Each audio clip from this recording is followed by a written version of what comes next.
আজকে টক মিষ্টি ঝাল আমের আচার বানানো দেখাবো। তো তার জন্য এই যে আমি এখন প্যানে তেল দিচ্ছি, সরিষার তেল দিলাম। আর এইখানে আমি এই জায়গায় এখানে সরিষা বাটা আছে মিহি করে। আর এখানে আমি এখন 1 চামচ আদা দিব, আদা বাটা।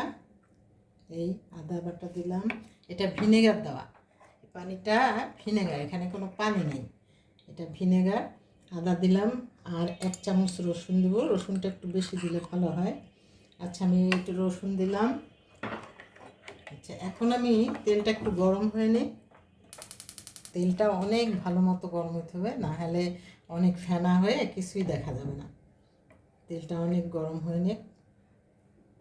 আমি তেলটাকে খুব গরম করে আবার নামিয়ে ঠান্ডা করে নিলাম, যাতে বেশি ফেনা না উঠে। আচ্ছা, এখন গরম মশলা মানে দারচিনি আর লং দিলাম। এখন একটুখানি কালি জিরা দেবো, বেশি না, কারণ বেশি নাই। আর আম আম পরিমাণে কম আছে, সেই জন্যে। এখন আমি এই মিশ্রণটা দিয়ে দিচ্ছি। এই মিশ্রণটা হচ্ছে ভিনেগারের সাথে আমি সরিষা আর আদা রসুন মিক্স করে রাখছি। এখন হলুদ দিব, ভরা ভরা ছোটো চামচ, 1 চামচ দিলাম, আর একটু দেই। এগুলো হলুদ দিলে কালারটা ভালো আসে, খুব সুইটি কালার আসে, ভালো লাগে। আচ্ছা, হলুদ দিয়ে দিলাম। আর লবণ দিব, লবণ একটু বেশি দিব। লবণ দিলাম আর কি। এটাকে একটু কষায় নেব, এই আদা রসুনের বাটাটাকে একটু কষায় নেব, কারণ গন্ধটা কেটে যাক। আর আমগুলো ছোট আমগুলোকে আমি লবণ পানিতে ভিজিয়ে 2-3 ঘন্টার মতো রেখে দিয়েছিলাম, কারণ হচ্ছে যে আমটা একটু বেশি টক। আমি যেহেতু টক মিষ্টি আচার বানাবো, সেই একটু আমগুলোকে লবণ পানিতে ভিজানো ছিল আর কি আমগুলো। তো এখন আমি এগুলো সব দিয়ে দিচ্ছি। এখানে আছে এই যে শুকনো মরিচ, কেটে কেটে রাখা শুকনো মরিচ। এখন আমগুলো দিয়ে দেবো। এর মধ্যে হচ্ছে এই যে রসুন দিয়েছি আমি, এই দেখার সৌন্দর্য, খাওয়া খেতেও ভালো লাগবে এই রসুনটা।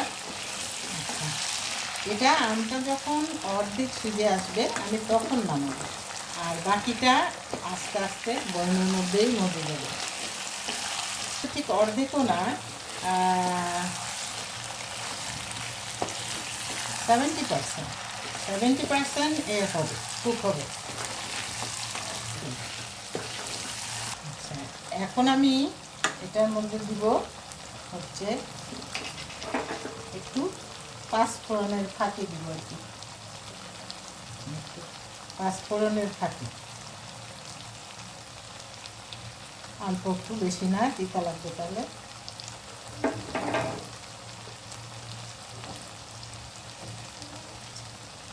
আর এই জিরা ধনিয়ার ফাঁকি সারা জীবন রেখে খেতে পারবেন, কোনো রোদে দিতে হবে না, কোনো কিচ্ছু করতে হবে না। এই আচারটা আর অনেক টেস্টি হয়, কোনো রোদে দিতে হবে না। শুধু যখন খাবেন, উঠাবেন, তখন একটা আলাদা পাত্রে উঠিয়ে নিয়ে তাড়াতাড়ি করে মুক্ত বন্ধ করে আবার রেখে দেবেন।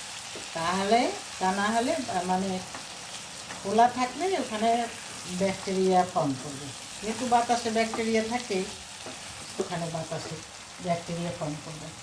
অবশ্যই আপনারা যেন কখনোই এটাকে খোলা রাখবেন না, আপনারা বয়ম থেকে নিয়ে সাথে সাথে এটা করে দেবেন। একটু চিলি ফ্লেক্স দিচ্ছি। 50% হয়ে আসছে। এখন আমি দিব চিনি। যেহেতু টক মিষ্টি আচার, তো চিনি দিলাম। আমটা বেশি টক, এই জন্য একটু চিনিটা আমার বেশি দিতে হবে, নাহলে আর একটু কম দিতাম। তো অলমোস্ট চিনিটা গললে ভালো মতো তারপরে আমি নামিয়ে ফেলব। বলুক চিনিটা মানে অলমোস্ট মেবি এটা 70% হয়ে গেছে, বাকিটা এ বোতলেই হয়ে যাবে। আমি যখন বয়ামে ঢালবো আপনি তো সাথে সাথে খেতে পারবেন না, 3-4 দিন পরে একটু খাবেন। আমি অল্প করে করলাম কারণ আমি খুব একটা আচার পছন্দ করি না, যে আমার মেয়ের জন্যই শুরু, যত পছন্দ করি টক টক জাতীয় জিনিস ও খায়, আমি এগুলি খেতে পারি না। এটা আমার হয়ে গেছে, এখন আমি বন্ধ করি।